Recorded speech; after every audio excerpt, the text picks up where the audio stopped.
terbaru di IDN App. Tonton live streaming kreator dan topik yang kamu suka, beri hadiah dan ngobrol dengan streamers favoritmu, bisa nonton sambil berkegiatan lain tanpa perlu langganan.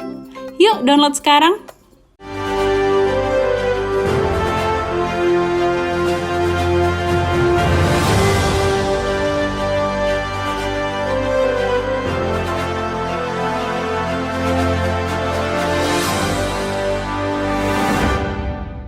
Halo Sobat Milenial, kalian sedang menyaksikan program Top News by IDN Times bersama saya Larsati Putri. Selama 30 menit ke depan, kami akan menyajikan rangkuman Top News sepanjang hari ini, Rabu 20 Juli 2022. Kita awali Top News dengan informasi terbaru dari kasus tewasnya Brigadir J. Rabu sore tadi, tim pengacara keluarga Brigadir J kembali mendatangi kantor Bareskrim Polri di Jakarta Selatan. Kedatangannya ini untuk memenuhi undangan gelar perkara dari pihak Bareskrim Polri. Berdasarkan pantauan jurnalis IDN Times, Kamarudin Simanjuntak bersama pengacara lainnya tiba di Bareskrim pada pukul 4 sore waktu Indonesia Barat. Kamarudin pun menyampaikan temuan barunya dari bukti foto luka-luka yang ada di tubuh Brigadir J. Ia menemukan adanya luka jeratan di leher Brigadir J. Diduga luka jeratan ini berasal dari kawat ataupun sesuatu yang berasal dari besi. Jeratan ini nampak mengulir dari kiri ke kanan leher Brigadir J. Tim pengacara keluarga Brigadir J pun menduga pembunuhan ini dilakukan oleh sekelompok orang atau lebih dari satu orang. Untuk selengkapnya kita simak pernyataan pengacara keluarga Brigadir J, Kamarudin Simanjuntak, berikut ini. Teman-teman dari berbagai media yang kami kasihi, adapun kedatangan kami sore hari ini sebagai tim pembela atau kuasa hukum dari keluarga almarhum Brigadir Nopriansah Joshua Huta Barat adalah karena kami diundang oleh Bareskrim Polri Dirtipidum Subdit 1 Bareskrim Polri. Tujuan diundangnya adalah untuk melaksanakan gelar perkara awal tentang adanya laporan kami atas dugaan tindak pidana pembunuhan dengan berencana sebagaimana dimaksud oleh pasal 340 KUH pidana junto pasal 338 junto pasal 351 ayat 3 KUH pidana junto pasal 64 perbuatan berlanjut junto pasal 55 tentang penyertaan junto pasal 56 tentang perbantuan. Mengapa kami begitu yakin dengan junto-junto yang tadi seperti penyertaan dan perbantuan? Karena kami semakin mendapatkan bukti-bukti lain bahwa ternyata almarhum Brigadir Joshua ini sebelum ditembak kami mendapatkan lagi ada luka semacam lilitan di leher, artinya ada dugaan bahwa almarhum Brigadir ini dijedrak dari belakang. Jadi di dalam lehernya itu ada semacam goresan yang keliling dari ke kanan ke kiri seperti ditarik pakai tali dari belakang dan meninggalkan luka dan memar. Oleh karena itulah kami semakin yakin bahwa memang pelaku dugaan tindak pidana ini adalah terencana oleh orang-orang tertentu dan tidak mungkin satu orang karena ada yang berperan pegang pistol, ada yang menjerat leher, ada yang menggunakan senjata tajam dan sebagainya. Sekiranya nih perkelahian 1 lawan 1 atau tembak menembak 1 lawan 1, maka tidak mungkin ada jerat tali di leher. Nah, itulah perkembangan terbaru kami dapat temuan lagi. Nah, sebentar. Yang lebih jelas, apabila di handphone dia lebih jelas ini. Ini kelihatan di sini dan di sini juga ada memar hancur nih. Ya, ini pun kita nggak tahu apakah ini otopsi benar, ini kayak seperti jahitan karung ini. Ya. Nah. Oh masih kurang. Agak pinggir aja Pak, angkat Pak. Agak pinggir ya. Nah, oke. Tunjukkan ya. Jadi di antara ini ada lilitan kayak lilitan tali nih, kelihatan ya? Turun dong mic-nya. Atau kalau saya ulang lagi tadi biar lebih jelas ya. Ini khusus lehernya kita ambil foto nih. Ini nyata ini dari sini ke sini. Ya. Seperti mungkin apakah pakai besi atau kawat kita tidak tahu, tapi kita duga lehernya diikat atau ditarik. Diulang lagi. Nah ini kemudian dalam posisi yang agak panjang. Kalau tadi kan khusus leher ya. Ini kelihatan ini nih. Kemudian selain itu juga ada kerusakan di sini yang bukan oleh tembakan senjata ya. Nah, kalau senjata itu kan dia kecil dia lubangnya. Ini dia nih, karena ini bukti-bukti ini kan tidak kami dapatkan sekaligus. Ini ketika dia lagi dibukain bajunya, fotonya ya. Ketika mereka dengan dalih mau nambah apa itu? Formalin. Nah, ini proses dibuka bajunya untuk menemukan bukti-bukti itu. Nah, selanjutnya ini juga masih mirip foto yang sama. Kemudian ini nih yang lebih jelas nih. Ini kita sorot di lehernya. Nah, ini nih. Ada. Sebentar bang. Nah. Oke. Ya, lanjut dulu. Dah Pak, ya Pak. Sekali dia. Baik, saya kembalikan dulu, ambil dokumen lainnya. Kemudian kami di sini menyiapkan permohonan. Nanti saya kasih satu hard copy-nya. Nanti saya juga soft copy-nya kepada rekan-rekan pers untuk transparansi. Ini salah satu koordinat pers saya kasih nih. Nanti dipoto sama-sama ya. Isinya hampir sama. Intinya adalah bahwa kami ini bermohon kepada Kapolri, tolong pegang ya. Kepada Kapolri, kepada Wakapolri, kepada Irwasum Polri, kepada Kabareskrim Polri, kepada Dirtipidum Polri dan Karwasidik supaya Sementara itu, sebelumnya dalam jumpa pers Selasa malam, Kadif Humas Mabes Polri Irjen Dedi Prasetyo mengungkapkan kasus polisi tembak polisi di rumah dinas Kadif Propam Irjen Verdi Sambo telah naik ke penyidikan dan kasusnya ditangani oleh Polda Metro Jaya. Berikut kita simak penjelasan Kadif Humas Mabes Polri Irjen Dedi Prasetyo. Mulai kemarin dengan Pak Kapolri, penanganan kasus kejadian di Duren 3 diambil alih oleh Polda Metro Jaya. Kenapa hal ini dilakukan? Dalam rangka di Polda Metro Jaya penyidik-penyidiknya mungkin lebih banyak berpengalaman. Kemudian sarana-prasarana yang dimiliki jauh lebih lengkap dibanding peralatan-peralatan yang dimiliki oleh Polres Metro. Dan tentunya Polda Metro Jaya penyidiknya tidak begitu sendiri. Tetap penyidiknya dari Polda Metro Jaya meminta dari penyidik awal dari Polres Jakarta Selatan untuk bergabung dalam tim penyidikan. Dan tim penyidikan Metro Jaya mendapat asistensi dari penyidik Bareskrim. Dan dalam rangka untuk proses pembuktian secara ilmiah, Inafis turun, kemudian lapor turun, termasuk kedokteran forensik turun, dan beberapa saksi ahli yang dibutuhkan. Ya, dalam rangka untuk penguatan alat bukti itu pasti akan dilakukan oleh penyidik Polda Metro Jaya. Kita tahu penyidik Polda Metro Jaya dari sisi experience, pengalamannya sudah sangat kuat, sudah sangat biasa. Masih terkait kasus penembakan antar anggota polisi, Dewan Pimpinan Pusat Pemuda Batak Bersatu mendesak pemerintahan Presiden Joko Widodo untuk turun tangan mengawal kasus dugaan pembunuhan terhadap Brigadir Yosua.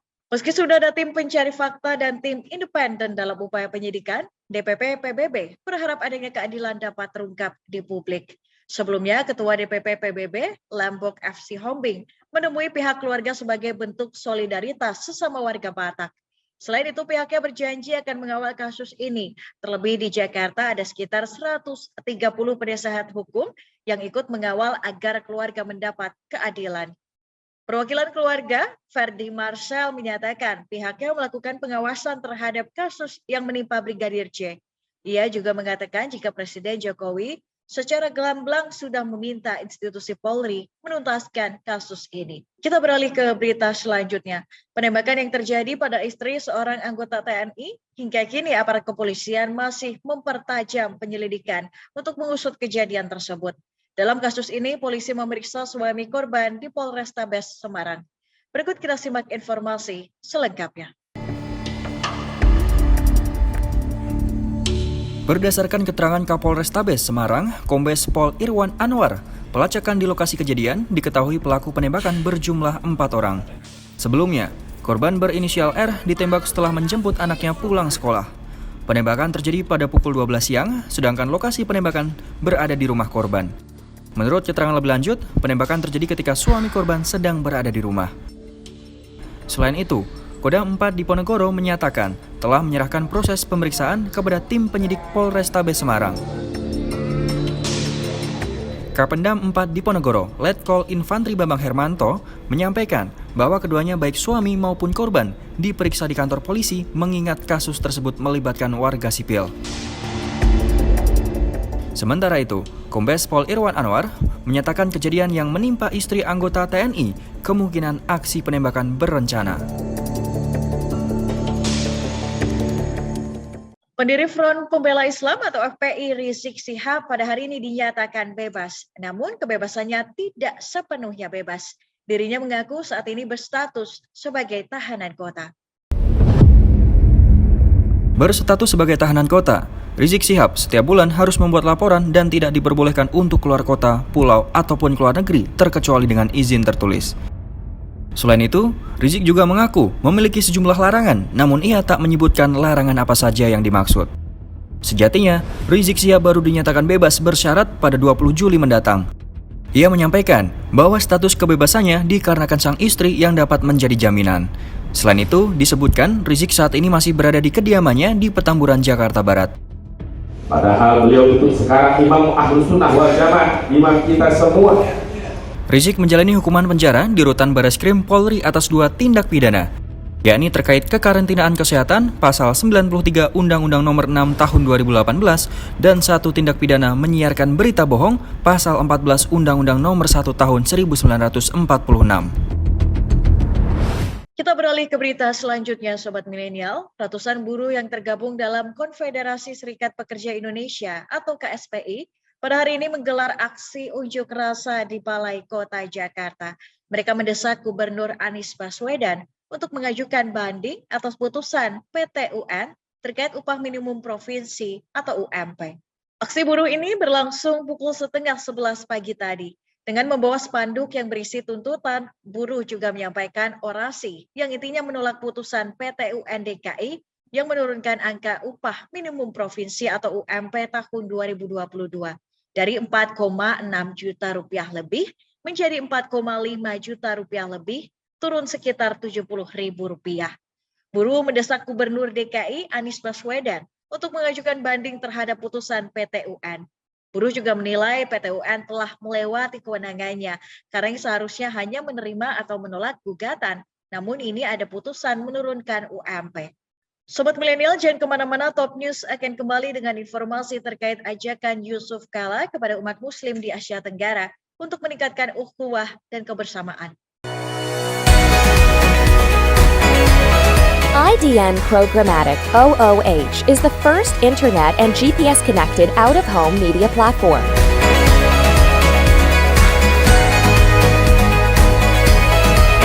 Creating public-private partnership with the city we operate in, we utilize taxis and ride-sharing vehicles for distribution and scale. Our proprietary technology provides granular audience targeting from hyper-local location, time, weather, to dynamic content.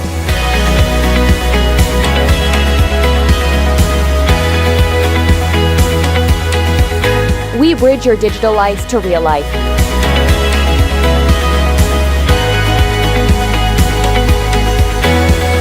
Our innovation revolves around engagement and impact with emphasis on action. IDN Programmatic OOH. Smart screens for smarter cities. Yang baru di IDN App, tonton live streaming kreator dan topik yang kamu suka, beri hadiah dan ngobrol dengan streamers favoritmu, bisa nonton sambil berkegiatan lain tanpa perlu langganan. Yuk download sekarang!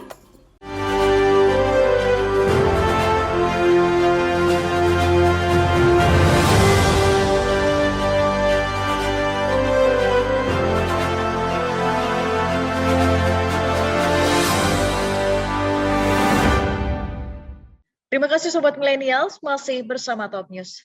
Mantan Wakil Presiden yang kini menjadi Ketua Dewan Pimpinan Pusat Dewan Masjid Indonesia atau DPP DMI, Muhammad Yusuf Kala mengajak seluruh umat Islam di kawasan Asia Tenggara untuk terus menjaga ukhuwah dan kebersamaan dalam konsep berbangsa dan bernegara melalui masjid.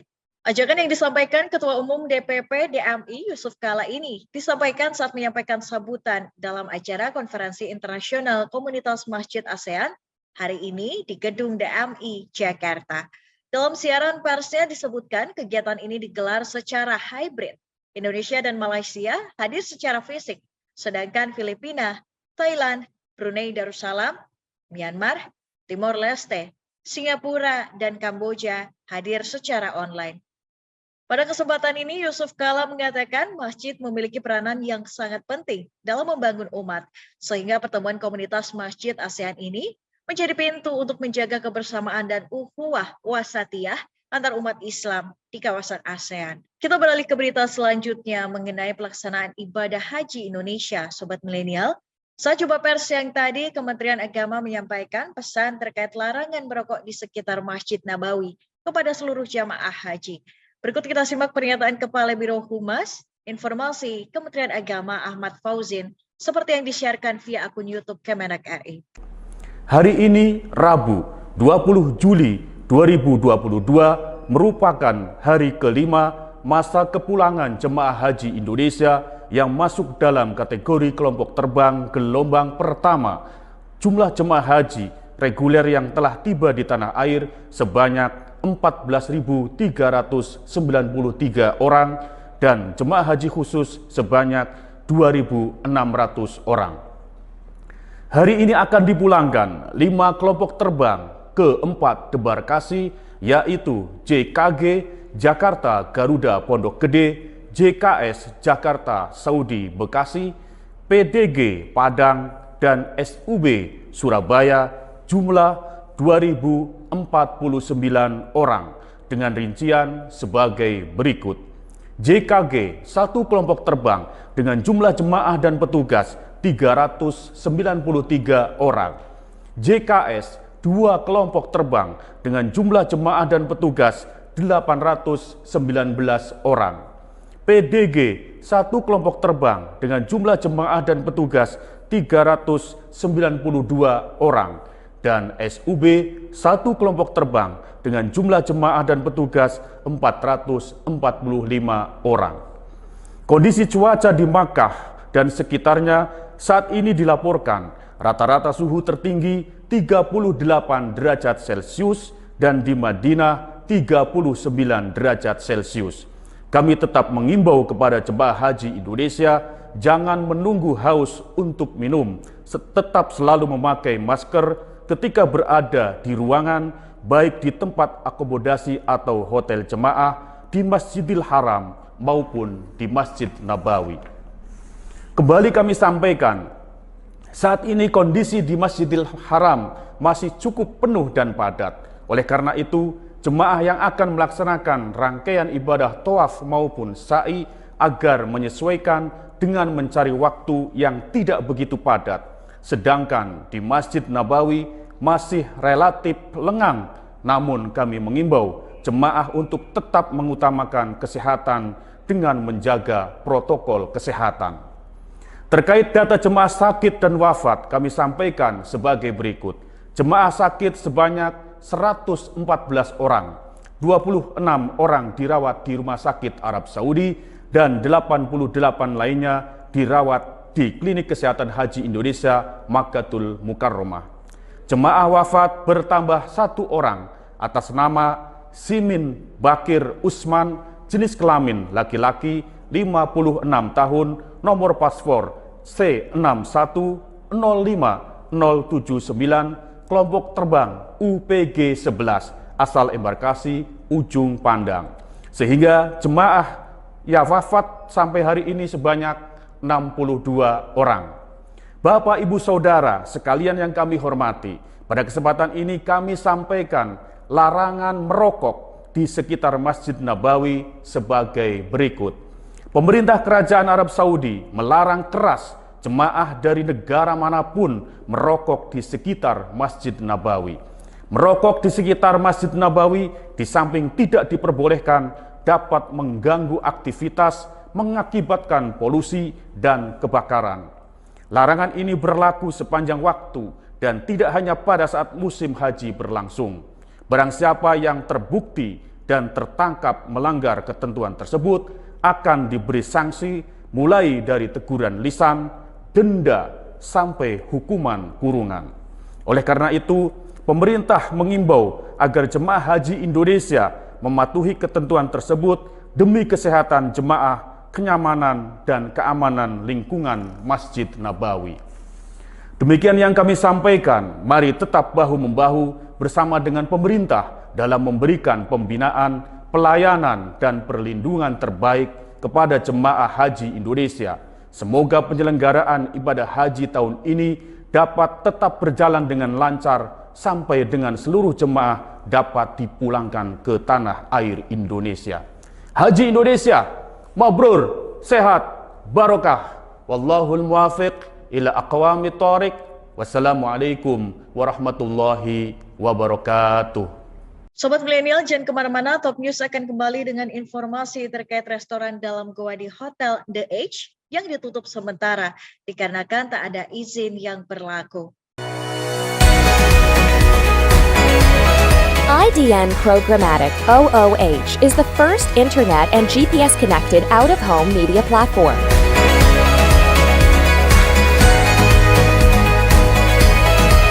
Creating public-private partnership with the city we operate in, we utilize taxis and ride-sharing vehicles for distribution and scale. Our proprietary technology provides granular audience targeting from hyperlocal location, time, weather, to dynamic content.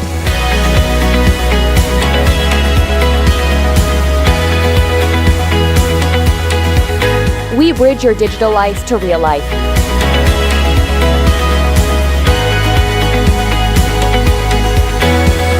Our innovation revolves around engagement and impact with emphasis on action. IDN Programmatic OOH. Smart screens for smarter cities. Yang baru di IDN App, tonton live streaming kreator dan topik yang kamu suka, beri hadiah dan ngobrol dengan streamers favoritmu, bisa nonton sambil berkegiatan lain tanpa perlu langganan. Yuk download sekarang!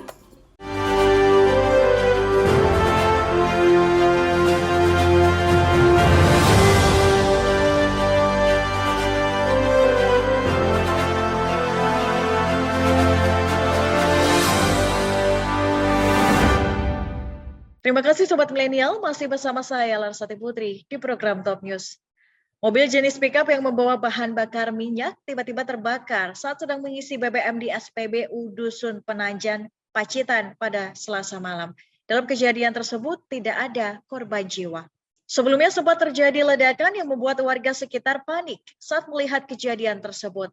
Kasih Humas Polres Lamongan, Ibda Anton Krisbiantoro, mengonfirmasi peristiwa terbakarnya mobil pick-up yang membawa bahan bakar.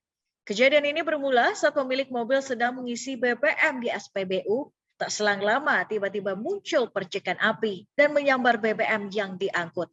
Usai mobil terbakar, sejumlah warga pun mencoba mendorong mobil pick-up tersebut agar menjauh dari SPBU. Namun tak lama justru api semakin besar dan BBM yang diangkut ikut meledak. Sementara petugas damkar yang tiba di lokasi 2 jam setelah kejadian tersebut langsung memadamkan api dengan mengerahkan 2 unit mobil. Beruntung, insiden tersebut tak memakan korban jiwa. Namun akibat peristiwa tersebut, kerugian ditaksir mencapai 40 juta rupiah. Sempat viral, restoran The Cave yang berada di dalam goa terletak di Hotel The Edge, Kuta Selatan, Kabupaten Badung, kini ditutup sementara. Keputusan ini disampaikan oleh Kepala Satpol PP Kabupaten Badung. Berikut kita simak video selengkapnya. Yuk temenin aku makan malam di dalam goa. Restoran ini namanya The Cave dan berlokasi di Hotel The Edge, Pecatu. Sebuah restoran yang dibangun di dalam gua viral di Twitter. Video viral ini diunggah oleh akun bernama @bacangspesial pada 12 Juli 2022. Restoran ini terletak di Jalan Gua Lempeh, Desa Adat Pecatu, Kecamatan Kuta Selatan, Kabupaten Badung, Bali. Dalam video tersebut, seorang perempuan tengah mengulas keindahan dan memperlihatkan aktivitas di restoran dengan nama The Cave. Ia juga menyampaikan bahwa gua tersebut sudah ada sejak jutaan tahun yang lalu dan menjelaskan bahwa segmentasi yang ada di dalam gua terbentuk selama 300 tahun. Warganet pun ramai mempertanyakan, apakah pihak hotel memiliki izin untuk membuat restoran di dalam gua? Hingga apakah gua tersebut merupakan situs cagar budaya? Selain itu, restoran gua ini merupakan bagian dari Hotel The Edge. Gua batu kapur tersebut terbentuk secara alami dan dimodifikasi oleh pihak hotel menjadi restoran dengan kapasitas 20 orang. Gua itu ditemukan pihak hotel saat hendak melakukan pembangunan. Pasca viral di media sosial, Satpol PP Kabupaten Badung beserta tim dari Dinas Gabungan mengecek restoran tersebut dan memastikan perizinannya. Setelah pengecekan, akhirnya restoran The Cave yang ada di dalam gua tersebut harus ditutup sementara karena belum mengantongi izin dan menunggu kajian dari Dinas Kebudayaan Kabupaten Badung. Yang pasti setelah kami pastikan di sini, kesimpulan pertama adalah untuk kegiatan ini dihentikan sementara.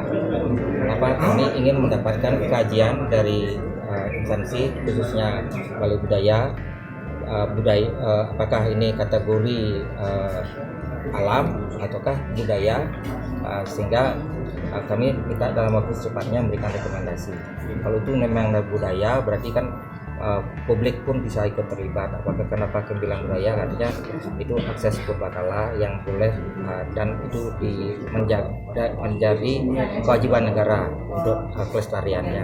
Nah itu kalau memang itu nantinya memang murni alam, nah itu juga kami ingin kepastian. Apakah memang dalam hal ini masyarakat publik juga boleh melihat, ataukah memang karena ini tempatnya di wilayah privat, wilayah pribadi.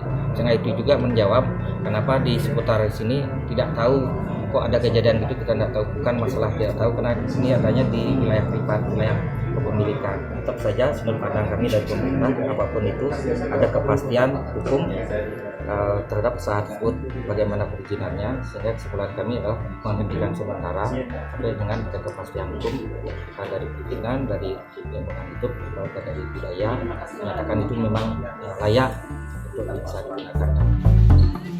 Terkait keberadaan gua tersebut, Balai Pelestarian Cagar Budaya Provinsi Bali mengatakan gua tersebut belum tercatat sebagai cagar budaya. Sementara pihak hotel berharap masih bisa diberikan jalan keluar terkait dengan beroperasinya restoran The Cave, mengingat antusiasme tamu yang hadir. Tim Liputan melaporkan untuk IDN Times. Informasi tadi menutup perjumpaan kita hari ini, Sobat Milenial. Terima kasih sudah menyaksikan Top News. Ikuti terus perkembangan berita-berita terbaru hanya di IDN Times. Dan saksikan terus Top News by IDN Times setiap Senin hingga Jumat pukul 18.30 waktu Indonesia Barat. Dan jangan lupa untuk download IDN App. Saya Larsati Putri bersama tim yang bertugas mengucapkan terima kasih. Terus patuhi protokol kesehatan dan sampai jumpa.